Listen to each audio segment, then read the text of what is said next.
Voilà, je suis physicien, mon père est irakien, ma mère est anglaise, et j'ai grandi à Bagdad. Et cette double culture, ça a toujours, comment dire, ça a toujours façonné ma vision du monde, surtout quand il s'agit de science. Alors aujourd'hui, on va plonger ensemble dans une histoire qui va peut-être bousculer quelques idées reçues.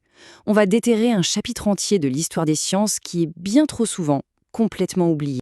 Quand j'étais étudiant, comme tout le monde, je me suis nourrie de la science de Newton, d'Einstein, la grande tradition occidentale, quoi. Mais il y avait toujours cette petite voix, ce sentiment que j'ignorais une part énorme de mon propre héritage. Parce qu'à l'école, en Irak, on nous parlait sans cesse de l'âge d'or de l'islam. On nous parlait de cette époque incroyable où des savants faisaient des découvertes qui ont changé le monde. Et c'est ce conflit, au fond, qui m'a amené à me poser une question vraiment centrale. Est-ce que les avancées de cette époque pèsent vraiment aussi lourd que celles de Galilée et de Newton, d'Einstein? Est-ce que c'est du même ordre de grandeur? Eh bien, accrochez-vous, parce que la réponse, elle pourrait bien vous surprendre. Alors, pour commencer ce voyage, pas besoin de machine à remonter le temps. Non. Le premier indice, il est juste là, sous nos yeux. Il est caché dans les mots qu'on utilise tous les jours.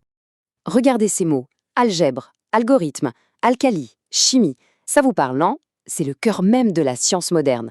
Pas de physique sans algèbre, pas d'informatique sans algorithme. C'est la base. Mais qui sait vraiment d'où ils viennent?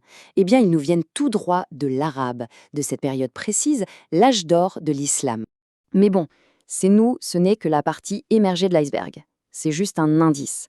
Derrière, il y a quelque chose de beaucoup, beaucoup plus profond.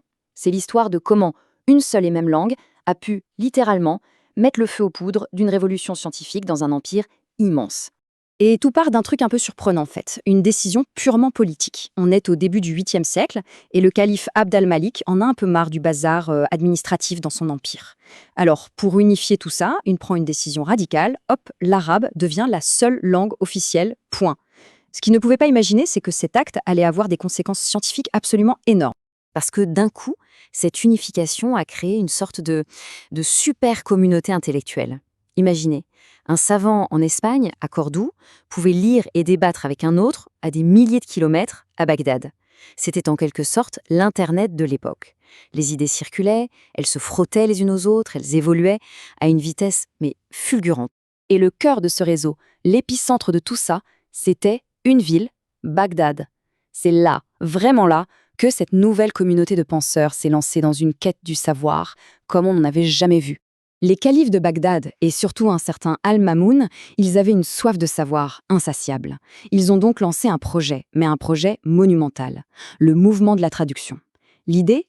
Envoyer des gens partout dans le monde connu, pour dénicher les grands textes grecs, persans, indiens, et tout traduire en arabe.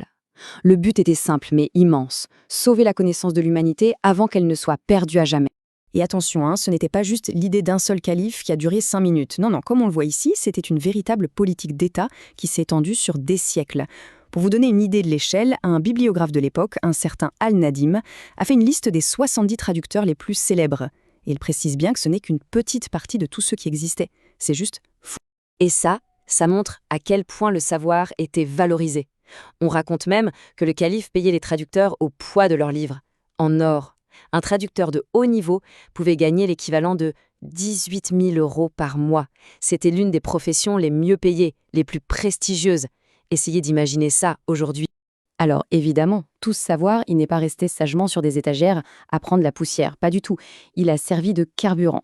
Il a provoqué des réactions en chaîne, des avancées incroyables, surtout dans 2 domaines, les maths et la médecine. Prenons un exemple concret, le savant Al-Khwarizmi. Ce qu'il a fait peut paraître tout bête aujourd'hui, mais ça a tout changé. Il a popularisé les chiffres que l'on utilise, les chiffres arabes. Regardez cette comparaison. C'est simple, non? Essayez de faire la multiplication, c'est xxxi fois x. Sérieusement, bon courage.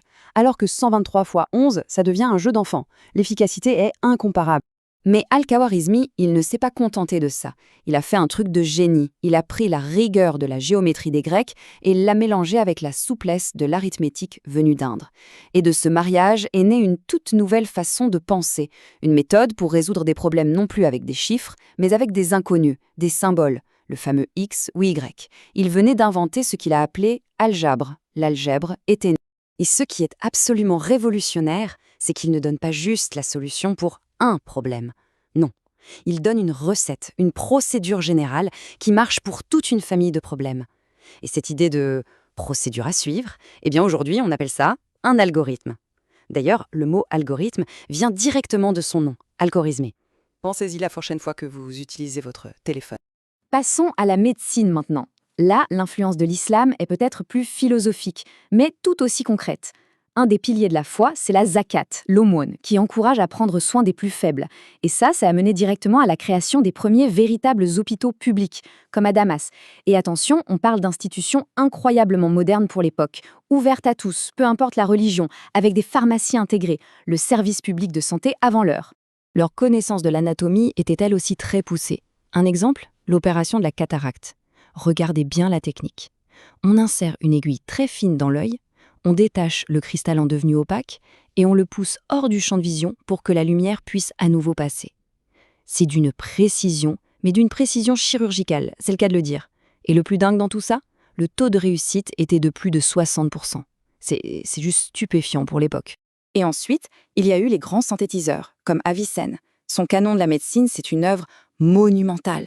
1 million de mots. Il y a tout compilé, tout organisé méthodiquement, de la tête aux pieds. Ce livre est devenu la Bible médicale en Europe pendant plus de 600 ans. 6 siècles. Bon, les maths, la médecine, tout ça c'est spectaculaire, on est d'accord. Mais si on prend un peu de hauteur, on réalise que la vraie révolution, le vrai tournant, ce n'est pas une découverte en particulier, c'est quelque chose de bien plus profond. C'est un changement dans la façon même de voir la connaissance. Les savants de cette époque, ce n'étaient pas des bibliothécaires qui se contentaient de ranger des livres. Pas du tout, c'était des alchimistes du savoir. Ils ont pris le savoir des Grecs, la géométrie, la philo. Ils ont pris le savoir de l'Inde, les chiffres, la médecine, celui de la Perse, l'astronomie. Et ils ont tout mélangé, tout synthétisé pour créer quelque chose de complètement nouveau. Ils assemblaient les pièces d'un puzzle mondial. Et pour vous montrer jusqu'où allait leur curiosité, il y a cette histoire qui est juste folle. Poussés par leur passion pour l'alchimie, des savants se sont penchés sur d'anciens textes égyptiens. Et ils ont réussi l'impensable. Ils ont réussi à déchiffrer une partie de l'alphabet des hiéroglyphes. On parle de près de 1000 ans avant la pierre de Rosette. C'est presque de la science-fiction. Et c'est cette volonté de tout comprendre, de tout connecter, qui nous amène à ce qui est peut-être leur plus grande contribution. Plus grande encore que l'algèbre ou la chirurgie de la cataracte. Ils n'ont pas seulement fait progresser la science. Ils ont changé sa nature. Ils ont prouvé que la science parle un langage universel. C'est ça, leur héritage ultime. En allant chercher le savoir partout où il se trouvait, ils ont prouvé que la science, au fond, elle n'est ni islamique, ni grecque, ni chrétienne, ni juive. Non, le savoir scientifique, il appartient à tout le monde. Il profite à tous les êtres humains, sans exception. C'est un bien commun de l'humanité. Alors voilà, ce voyage le prouve bien. Notre vision de l'histoire, elle est souvent pleine de trous. Pour moi, personnellement, redécouvrir cette partie de mon héritage, ça a été une vraie révélation. Et ça nous pousse forcément à nous poser une dernière question. Quelles autres histoires, quelles autres contributions fondamentales sont encore là, juste sous nos yeux, attendant simplement